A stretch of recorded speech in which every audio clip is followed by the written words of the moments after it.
Hello guys, welcome to my YouTube channel. Meralco bringing in former Engr import McDaniels as a replacement of Johnny O Bryant.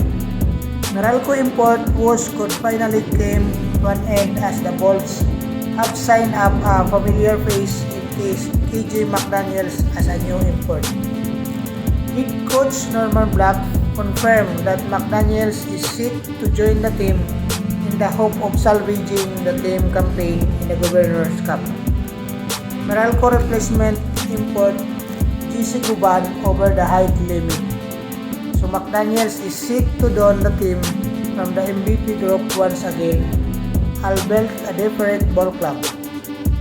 The former NBA Kuyzer played for Engr in the 2021-2022 Governor's Cup, although his stint was cut short last March after he had to go home due to his partner giving birth.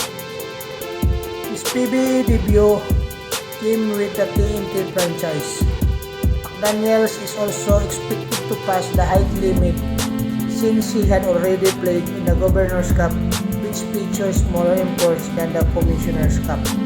McDaniels is set to replace Johnny O Bryant after it was determined that the Bulls' original replacement Jessie Govan is over the 6'10" height limit for the Commissioner's Cup.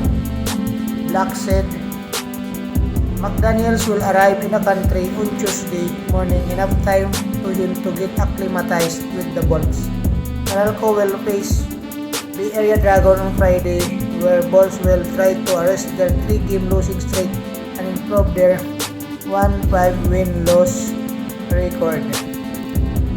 So yan na lang guys, hindi pala pumasa tong si Jessie Govan, yung una kong video na ginawa na replacement para kay Johnny O Bryant. So over the height limit si Jessie Govan.